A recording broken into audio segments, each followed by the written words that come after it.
everybody? This is Infamous Kiki, and I've been gone a little bit. Life has been again so hectic for me. I'm doing this before. I'm doing this video, going live. We're gonna talk about a few things before I get to this dentist appointment, y'all. But I'm the Infamous Kiki. Welcome to my channel. If you're just stopping by, you're breezing through. Make sure you go ahead and hit that like button. Make sure you like, share, subscribe to the video, get my views up. I'm trying, hopefully after this week, I'm gonna take 2 weeks of vacation towards the end of the month. So I'll have more time to do videos and do things. But I appreciate anybody who's here. It's Friday. I'm still gonna be watching Love During Lockup tonight. So if you're not watching my live watches, they are live and lit. It's a party. You can join us. If you're not subscribed to the channel, please support and subscribe to the channel. If you like to support the channel in a different kind of way, I'm not begging anybody for money.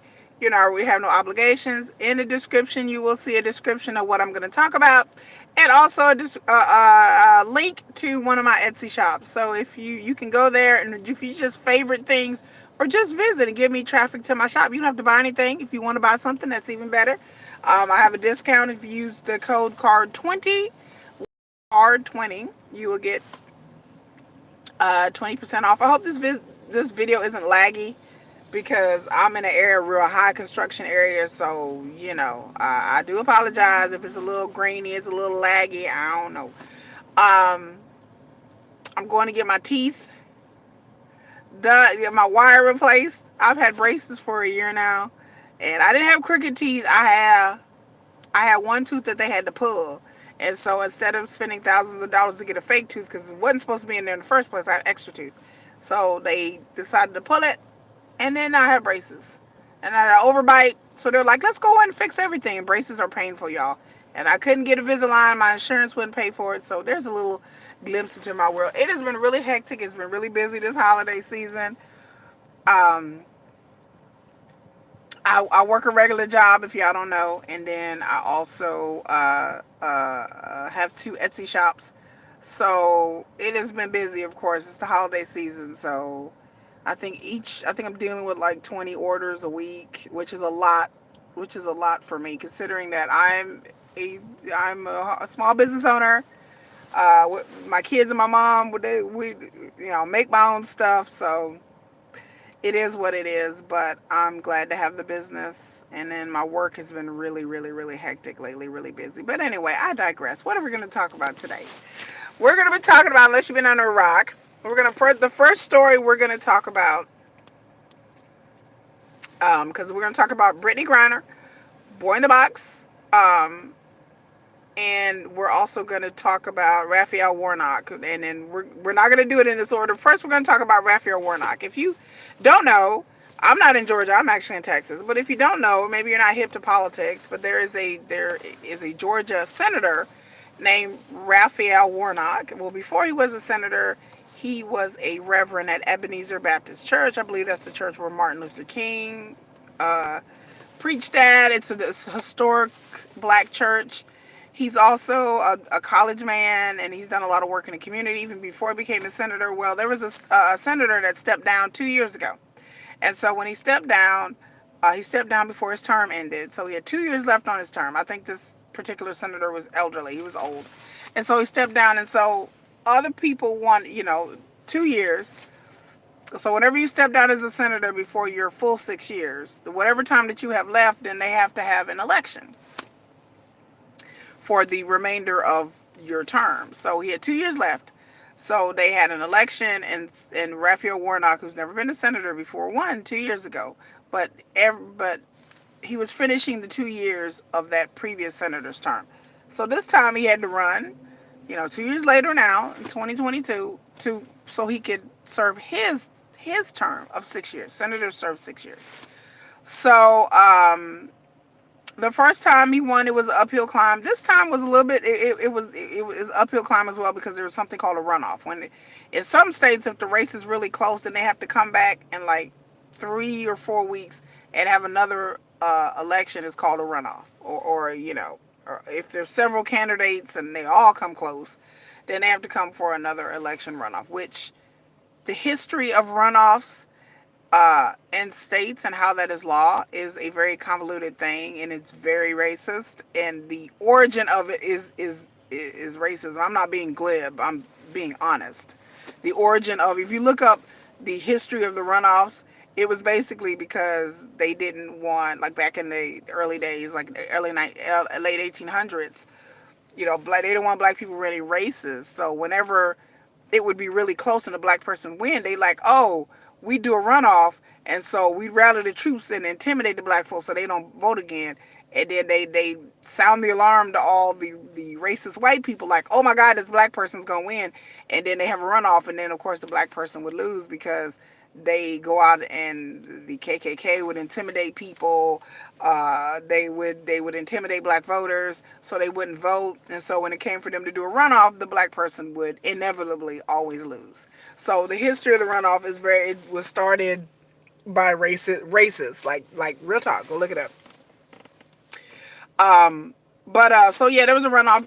This time Raphael Warnock was running against Herschel Walker, which Herschel Walker is a former football player, Heisman Trophy winner. He was a football star in high school and in college. I know about Herschel Walker because he played for the Dallas Cowboys here, and he was a weird, quirky person here. Like, I've actually met Herschel Walker long time ago when he plays for Dallas Cowboys. I was like a teenager then, and he was weird. Like, I don't know. People joke about him having CTE and brain damage, and that's nothing to joke about, and that may be true because he took a lot of hits. CTE is the brain damage when people take a lot of football players and other athletes take a lot of hits to the brain. It causes brain damage, and so that's not really nothing to joke about. But the fact that he was running for senator against Raphael Warnock, and then he has these kids everywhere. He got 4, 5, 6, 7, I don't know, illegitimate children out there by different women. And he's had some women, he took them to get an abortion. And he's saying he's pro-life, but he took these women to go get abortions. And then his oldest son came out against him, saying that he was a liar and he was a deadbeat. And he talking about he believed in God and all this stuff. All this stuff came out about Herschel Walker. And then he didn't seem too politically astute or intelligent. I'm not trying to throw the man on the bus. I don't know how intelligent this man is, but the things he was saying up there was a little bit off, was a little bit bizarre. But the Republicans touted this man who, in any other situation, it shouldn't even be close with him, even on the same level as Raphael Warnock. But here we are. But then there was a runoff on Tuesday. There was early voting, and then runoff on Tuesday, and Raphael Warnock did win. So he has 6 years in the Senate. That gives the Democrats a majority in the Senate, so they can choose Senate committees, get certain laws passed. We don't worry about Joe Manchin, Kristen Sinema. You may have heard about that. I run in political circles, so politics is my jam. We try true crime and politics and Etsy. Those are my 3 things that I absolutely positively love. So, or things that I find interesting, or that's a hobby or passion of mine. So, I'm an artist, I'm a creative person, but I also am into politics and history and true crime. So yeah, I was getting down and celebrating. I was working, and so Raphael Warnock won. Look at which I said, in a regular society, it shouldn't even been that close, because there's no comparison to Herschel Walker and Raphael Warnock. It's just that I think the Republicans just wanted a pawn. They just wanted somebody they can tell what to vote in the Senate, what bills to pass, and he would just be like,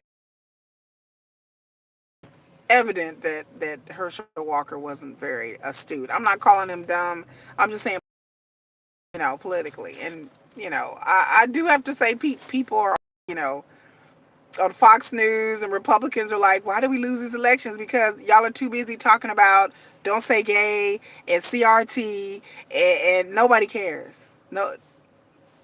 Nobody cares. Not enough to vote, at least. At least I could say not enough to get out and vote. They're talking about, most of the Democrats are getting the young people vote, and of course the black voters. But the young people really showed out, because again, young people don't care about that. Young people don't care about your culture war. ish. They don't care about that. Young people care about jobs, the economy, healthcare, things that student loans, that's what young people care about. They don't give a damn whether somebody gay or not. Just saying. They don't care about CRT and all that. I mean, a lot of young people, have of course, kids, that are in elementary school or whatever, middle school maybe. When I say young people, I mean anybody under 35 or under 30. That's what I mean. Let me clarify that. But they have kids, but young people under 30 don't care about that. People under 25 for real don't really care about that. They don't care about who wants to be gay, who don't want to be gay, trans people and sport. No one cares. Immigration, we gonna ship these immigrants and violate their human rights and ship them from Texas and Florida. I was so mad when they did that shit. Like they shipping people like they cargo. We're gonna send them to Maine. That's a good political stunt. That's nice. But at the end of the day, again, voters don't care. Immigration issue is not a high issue when they do any kind of polling. Immigration is not a top 5 issue. Republicans, it's not.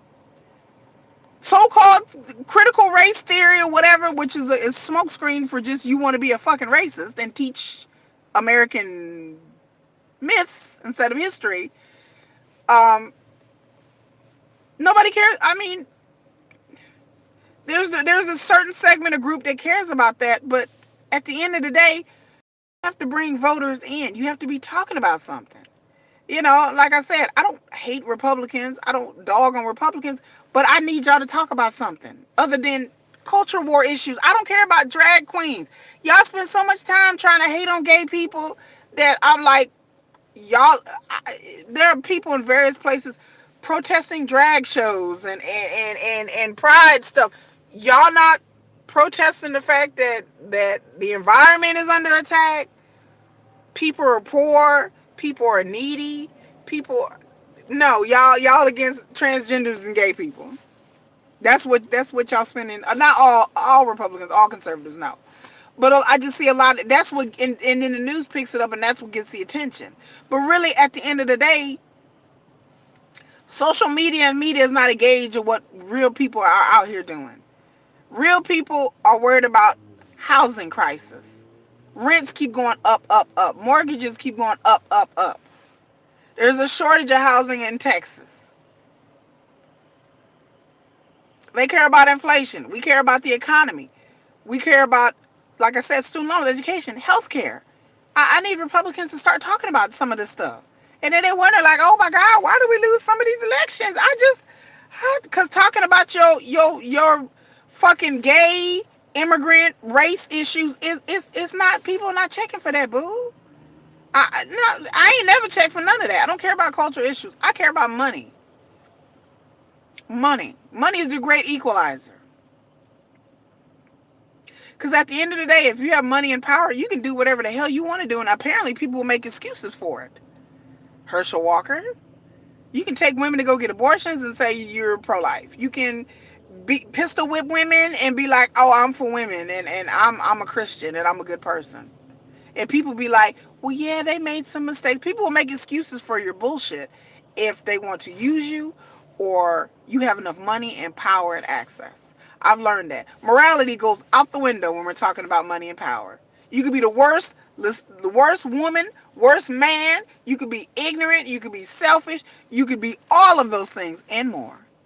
When it comes to power and money, I don't care what anybody says, that's the great equalizer. The Bible is not the great equalizer. The Quran is not the great equalizer. The Torah is not the great equalizer. The great equalizer is money and power. You can have anti-Semites at your dinner party, and people still be up there. Well, he did help Israel, and yeah, we all know who I'm talking about. Money and power and access is the great equalizer. And some people have it more than others, and some people don't. And some people will have to learn the hard way that they think they have power, but then they at the end of the day, they don't have that kind of power. Because there's a certain kind of power out there that lets you get away with stuff. And in a certain part, you can get away with some things, but then other things you can't. Yeah. So that's all I gotta say. All I know, I was partying, I was grooving when Raphael Warnock won, because politics is my jam. The second thing we're gonna talk about this summer, number two, is The Boy in the Box. Now, I love true crime. I love Jane Doe's. I love cold cases. If you guys don't know that, even though I don't watch true crime shows live on here, I've done a few videos about Netflix specials about true crime. We definitely need a Netflix special about this, but there is something in the news, and especially in the Philadelphia, Pennsylvania area, something called, if you Google it, look, Boy in the Box. If you've never heard of Boy in the Box, it is a cold case from 1957. In 1957, they found this little boy battered and beaten. He looked like he was between the ages of 4 and 5, or between 3 and 5. He looked like he was malnourished. His hair looked like it was somebody hacked it off, like just cut it off, like just cut his hair just crazily. They put him in a cardboard box and dumped him in the middle of a field in Philadelphia. Police spent lots of hours, and again, this is 1957, so this is before we have all these Jane and John Does and all these cold cases. So, police were in shock. So they did everything to try to find out, does anybody know who this little boy is? Is anybody missing a kid? Is somebody kidnapped? They went through police reports. Nobody reported any kid with his description missing. So this was a big deal back in the late 50s, early 60s. They spent years, the original detectives, trying to find the identity of this boy, and they interviewed people, searched records. They did the best that they could. It was the early 60s. So they didn't have the luxury of the internet and all this stuff, and records was kind of janky back then. So they never found the identity. So I read about this case, and you can see the autopsy photo. I wasn't ready. Like, if y'all Google this case, I'm just gonna put it out there. Back in the 60s, they didn't care. They put so there are autopsy photos of this little kid, and it was disturbing to me. I first heard about this case when I was about 17, 18 years old, when I started getting into like Charles Manson and Ted Bundy. I started getting true crime, and then I heard about this case. I think this case was featured on Unsolved Mysteries, if I'm not mistaken, because I think that's where I first heard it, because I love Unsolved Mysteries. Girl, Unsolved Mysteries is my jam. Like, Unsolved Mysteries, I am an Unsolved Mysteries fanatic. Unsolved Mysteries is really what got me interested in true crime. And so I think they featured this story, and I thought it was so sad. And then throughout the years, YouTubers have done it, TV specials have done it, on many different specials have featured this case, like in an anthology of cold cases and mysteries. And for a long time in Philly, like, this case has been like one of their oldest cold cases. Like, it's been 63 years, and this case has not been solved. And then I heard 2 years ago they were talking about getting DNA. Now look, long time ago they did take blood samples and stuff before they buried the body. Of course, the body has been buried for 63 years, so it's just bones. But they were smart enough back in the 60s to take this boy, and they took like blood samples, so they got DNA from that. And then 3 years ago, I started hearing chatter about them trying to do familial DNA. Which, if you're not hip on familial DNA is a way they've been solving crimes left and right, and identifying Jane and John Does by using Ancestry.com, 23andMe. So this is how it works. If I go and do a DNA analysis with 23andMe or Ancestry.com, or there's many of them, GEDmatch, which I have, there's consent that will give the website consent to, there's organizations out there that go through family DNA. So whenever someone's missing, or someone commits a crime and they don't know who it is, or unidentified John and Jane Doe, they see if they have any kind of genetic markers in common with the person that they're looking for. And so you can give consent to have your DNA stored, your DNA results stored in a database to be used for that. And of course I have. And these organizations, a lot of these organizations do take, they survive on donations. They get paid from police departments. They come in. There's a lady by the name of Colleen Fitzpatrick. I forgot the name of her organization, but she's one of the most prominent ones. There's another organization in Texas, that does it as well. There's several. There's 3 or 4 different prominent ones that have helped solve like the the Golden State Killer, if you know about that, the DNA was used. And so they try to find a relative, and then once they find some sort of genetic markers that are in common, there's like a criteria, then they go and find that person and ask that person about who their family are and who, do they have anybody in their family missing, or if there's a missing person, or can you give me a list of all the relatives that you know. And it's harder when sometimes people are adopted or raised by other people. That's harder. But when the person is raised with mostly with their family, they're able to give them like lists of family members and stuff, and then they'll go in and do DNA testing for other family members if they have to. They have to get their permission, of course. So it's a whole process. Sometimes this process can take years for them to track down, because you're talking about people who are distant cousins of cousins of cousins, and so it takes years for them to go through all the branches of the family to try to put the pieces. It's like a puzzle. It's like a mystery within an enigma within a mystery. Trying to put all these pieces together as to how the person that they're looking for is related to this particular family, and believe it or not, sometimes they don't. Sometimes they end up hitting a brick wall and a dead end. Well, like I was saying, 2 years ago, they talked about they were trying to do familiar DNA, and they got a hit for the boy in the box. So I was all excited, like, okay, well, I knew this was going to take some time. And then lo and behold, fast forward to about 6 months ago, that people started doing videos on YouTube about this case, because it started to be more chatter saying that they may have gotten a hit, and they're trying to gather their information, but they think that they may have kind of solved the identity, but they didn't know yet. And so I knew it was coming. And then last week, the police released a thing saying finally, after 63 years, they have found the identity, and they were going to have a press conference. So they had a press conference yesterday, or the other day, I forgot what day it was, yesterday or the other day. And they revealed that this is still an open investigation. They talked about all the officers and the detectives that worked on this case that are passed. I mean, this case was passed down from detective to detective, the cold case, the unit, this cold case unit, and and the civilians that have worked on this. The online sleuther community, the DNA community, the people who worked on this, and now they finally gave it a name. His name is Joseph Augustus Zarelli. That is the name of this child. And he's buried with a headstone that says America's Unknown Child, blah, blah, blah. And now, maybe they can put a name. They're going to take the headstone and put a name on it. There are many more questions than answers. And I watched the press conference, and they basically said that he was like 4 years old. They went through DNA. They went through birth records. They did find out who the birth mother was, or the birth father is. I'm assuming that they're dead. They didn't really say specifically whether they're alive or dead. But apparently this Joseph Augustus Zarelli, he has relatives that are still alive, siblings that are possibly still alive. They had to notify the whole family first before they can come out and do this press conference. So they had to notify the family. But they're not saying the name of the mother or the father. But once you put the name out there, y'all know how the internet do. Y'all know what the internet do. And the internet is going to find everything. I'm just sitting back and wait. I'm just sitting back like this,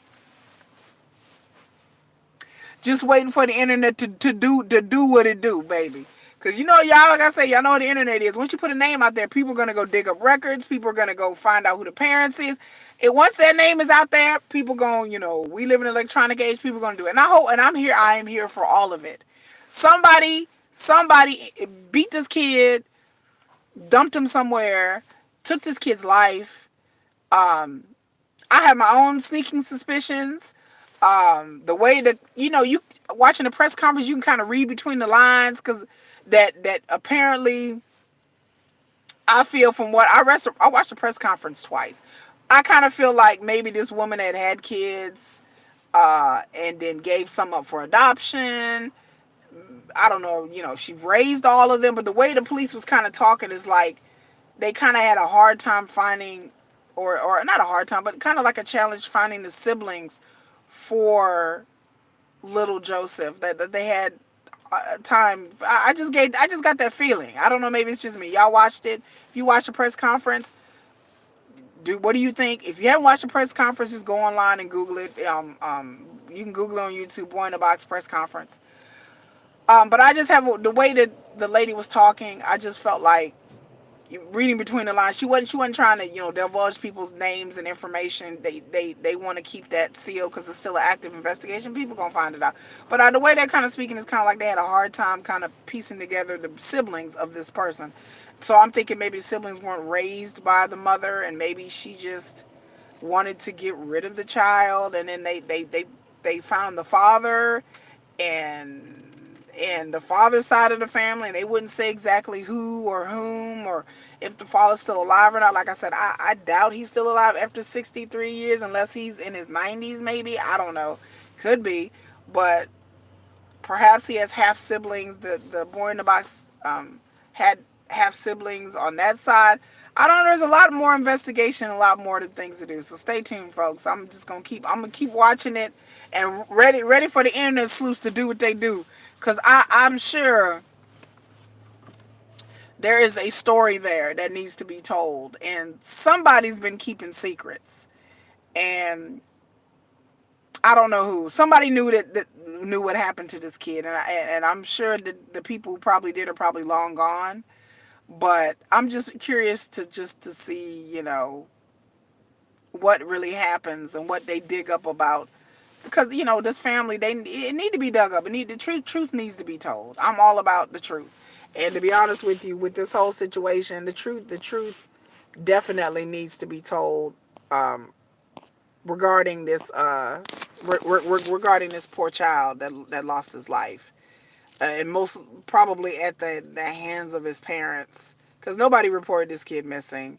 And then apparently there was something wonky that they had to dig up the birth records. It took them a while to try to find some. So I think it's a situation where she may have had a child and not a lot of people may have knew about it.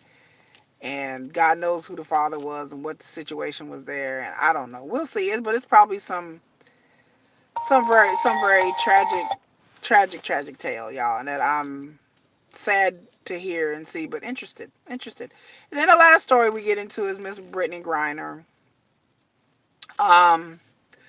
Brittney Griner, if you don't know, she's a WNBA basketball star. I followed her career since she was in college. She's a sister. She's real tall, like almost 6 something. Like she's real tall. And then she like I said, she plays for WNBA in America. She's pretty well known. When she was in college, she had a lot of success. And so sorry y'all, but my phone ring. Christmas bells, fire, la la la. Sorry, my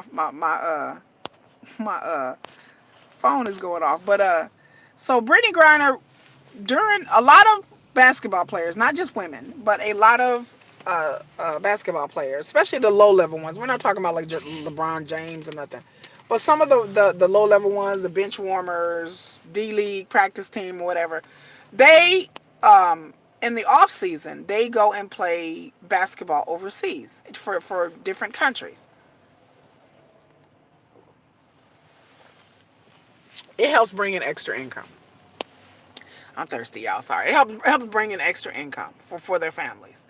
Especially being in WNBA, when you don't get the endorsements, you don't get the salary that NBA players do. So a lot of the WNBA ladies have jobs, side hustles, or they go play basketball during the off season. It also, playing basketball during the off season keeps them in shape. But they have to travel a lot. So Brittney Griner was playing for a Russian team. And she's been playing for this Russian team for a few years, from what I know. Like I said, I've followed this story since day one.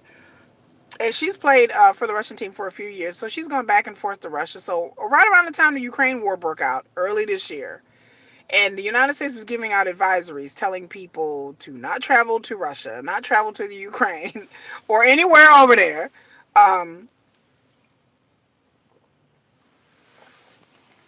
Because they knew a war was about to pop off. Brittney Griner went over there, I believe, like in November or December. She was going back and forth. So in February, she was on her way to come home. She thought, I can't, oops, I dropped my top. I can't speak for her, but I'm assuming that she thought, okay, the war hadn't popped off yet, but it was February and tensions were getting pretty high. So I guess Brittney Griner thought, okay, I'm coming back home in February. There's no need to panic. I'm coming back home mid-February, so it's okay anyway. I'll come back home and then I won't, maybe she was thinking she won't go back over there. Like I said, I'm guessing. I don't know what she was thinking. I've seen interviews with her wife. Um, so who knows? Maybe she was thinking that she was going to be okay coming back home. But she was in the airport getting ready to come back, I believe, back to America. And then they stopped her and searched her bag. And she had a vape pen or a vaping device. And they checked it, and it had,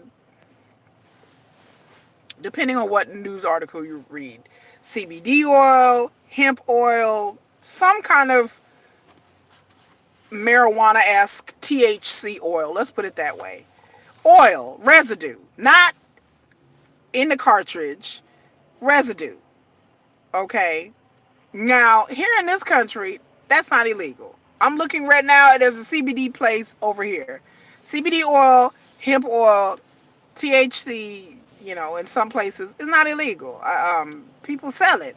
But in some countries, they don't allow any of that. No marijuana, no hemp, no THC, no nothing. And Russia is one of these places, which is ironic in many ways because Russia is known for like, it's like I said, I find that comical when there is a lot of drug dealing and drug smuggling going on in Russia. Let's just put it that way. How do I know? Let's just put it that way. Let's just say I know somebody who's Russian who's sitting in a prison right now. But anyway,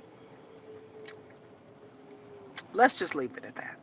But so and that's true in every country, but yeah, but the fact that they stopped her, searched her bag, and found that, and then they decided to arrest her, and so they arrested her, and people thought it was a joke at first. People were like, okay, how long is she gonna get? But they were serious. Like, she sat in holding, and then the embassy found out. The Russian team alerted the American embassy, then they got involved, and then they got her a lawyer over there, all kinds of stuff. So this woman went to trial, everything over having some oil or residue or something in a vape pen. Like, I mean, and the first time I heard it, I said, "Oh, this is a setup. This is nothing about what Brittney Griner did or didn't do.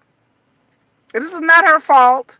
This is something that Brittney Griner, I'm sure, is not a hip on geopolitics, just like the rest of these athletes. They go overseas, they play, and they play everywhere. I know there's athletes who played in China, who got into things or took trips to China. What is that? Lamar Ball, his son went over to China and got in some trouble. Yeah, yes, you have to know the laws of the country that you're going to and respect the laws. But Brittney Griner had been back and forth many times, and I'm sure she's had a vaping pen on her or whatever. Brittney Griner was targeted because, again, she's a 6'7" black woman.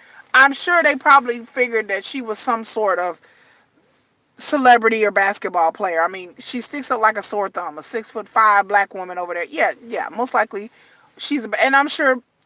And again, the Russian team she plays for is kind of high profile, so I'm sure somebody probably recognized her somewhere and something. And yeah, they popped her and they held her there, and she had been there ever since. So ever since February, and people were saying things about her, dragging her online while she was there. It's just stupid. It's just another example of how black women were just utterly, completely disrespected. But anyway, I won't get into that. That's a whole nother conversation for another video. Because I promise you, if it was LeBron James or Kyrie Irving or any one of these other black male, they can go over there and beat up women and then get arrested, and people holding up signs talking about free such and such, free such and such. It's like, well, such and such shouldn't have did that.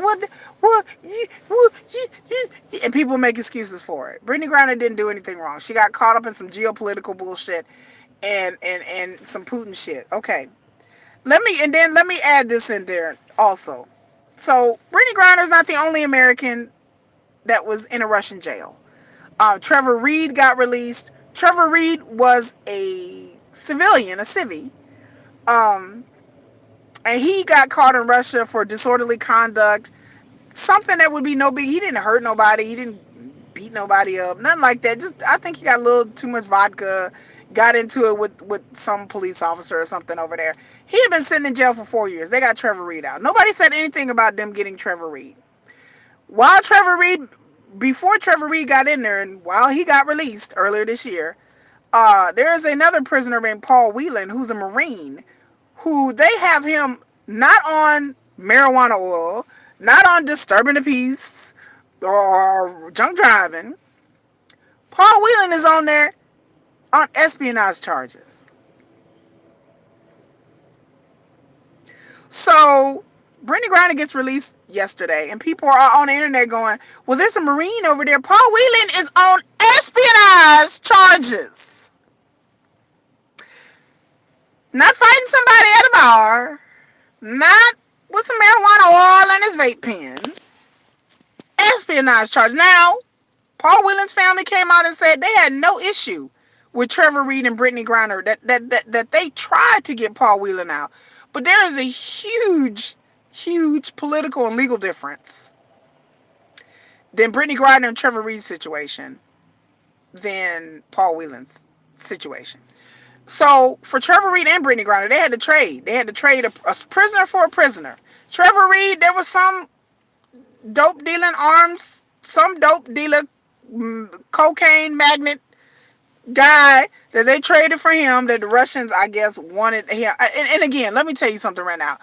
The guy that they traded Trevor Reed for, do you really think Russia gives a damn about whether this man is out of jail or not? He wasn't working for the Russian government. He was some high-level dope dealer that got popped smuggling drugs. He's a drug smuggler, okay? Do you think Russia cares about that? No, they don't. Russia doesn't care about that. It's just how it looks. To them, this is a political game.